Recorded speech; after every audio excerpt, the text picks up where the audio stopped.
Hi, everyone, and welcome back to another MHTV News program. This week, we will have 4 more stories for you. We have stories on cicada season, a new Pokemon game, email addresses for trees, and the life of an astronaut in space. We hope you enjoy it. Now to our first story. Hi, I'm Nora with a story on cicada season. Have you ever seen a cicada? Well, if you haven't, this is the time of year to see them. Cicadas are a type of insect that grow to be about 2 to 5 centimeters big. They are not harmful to humans. There are two species of cicadas, 17-year cicadas and 13-year cicadas. The ones in Maryland are 17-year cicadas. This means that every 17 years, billions of cicadas come out of the ground to lay eggs. After they come out of the ground, they are not in their normal cicada form. They are in exoskeletons, which they shed off like a caterpillar does when morphing into a butterfly. Many people like to collect them. Once the cicadas get out of their exoskeletons, the female cicadas look for the nearest tree and go there to lay eggs. Sadly, they never get to see their eggs hatch. Once the eggs hatch, the baby cicada goes straight back into the ground for 17 years. This pattern repeats over and over again, making them 17-year cicadas. Throughout the time the cicadas are out, you will probably hear a very loud buzzing noise. This is a mating call from male cicadas. The noise from the cicadas could last for over a month. This year, Maryland will be the epicenter of the emergence of the 17-year cicadas. About 1.5 million cicadas will come out of the ground towards the end of May. Maybe you would like to try and collect some of the exoskeletons. Remember, you can always interact with any of our news stories using the hashtag MHTV's News. Now to our next story. Hi, I'm Kira, and I'm here to talk about a new game coming out soon called New Pokemon Snap. New Pokemon Snap is a fun video game where you and your friends can explore the world of Pokemon. The game is being made as a sequel to the 1999 version of Pokemon Snap. It is currently being developed by Bandai Studios and is going to be released on Nintendo on April 30th. The game will feature over 200 new Pokemons.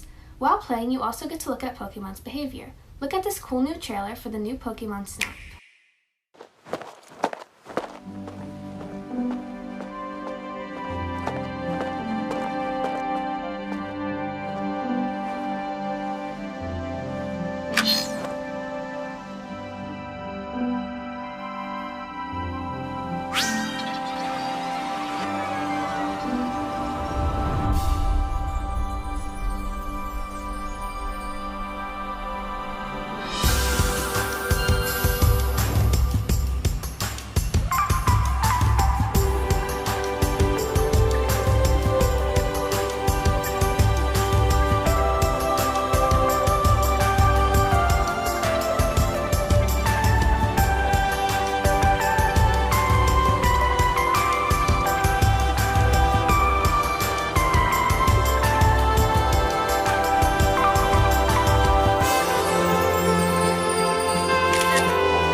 In the new Pokemon Snap game, you will get to photograph different Pokemon in their natural habitats. These habitats include jungles, deserts, and beaches.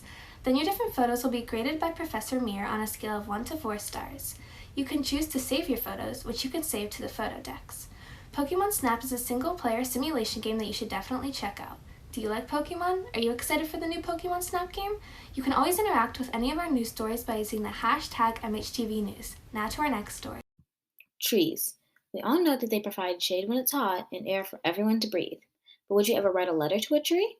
Officials in Melbourne, Australia have discovered that for many, the answer is a big yes. According to a source from The Guardian, a program was created to assign email addresses to trees in the city. Why? To help identify issues and damages to the trees. If you saw a tree that was dying, broken, or in need of some sort of attention, a damage report could be emailed to the specific trees. This helped authorities to get to the trees faster. Once the committee opened the tree's inbox, they didn't find damage reports, though. They found love letters. Reports were showing that people were writing fan mail to trees. The writers complimented their looks and leaves. Some told tales of how they'd helped them survive during inclement weather. Some of the trees even wrote back to their fans, thanking them for the compliments and love. And we mean the people behind the addresses, not the actual trees.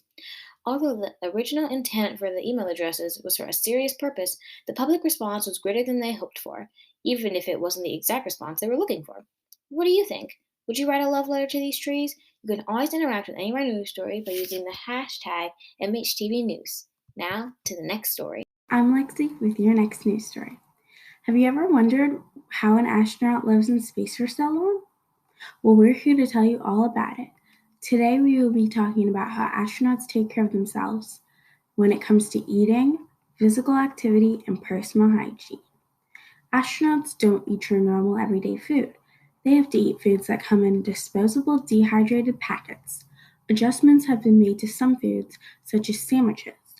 Instead of bread, they use tortillas so that the crumbs won't float up to the ceiling of the ship. They usually warm up the food in the packet, eat it, and then throw it away. Walking in zero gravity is hard, so astronauts have to stay in shape.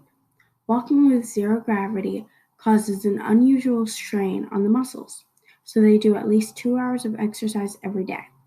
This includes running on a treadmill and using an exercise bike, except with no tires. Astronauts get tired every now and then, so they have to sleep.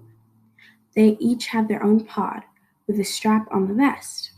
They strap themselves in and then they float in the air and fall asleep.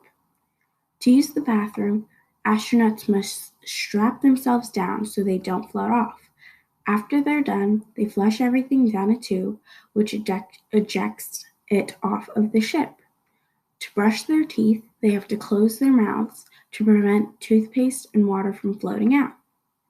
When they are done, they can swallow the toothpaste due to the fact that the toothpaste that they're given is edible. Hope you enjoyed this story.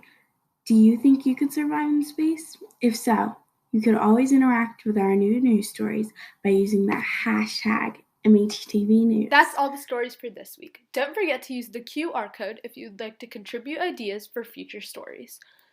Thanks for watching, and we'll see you next week.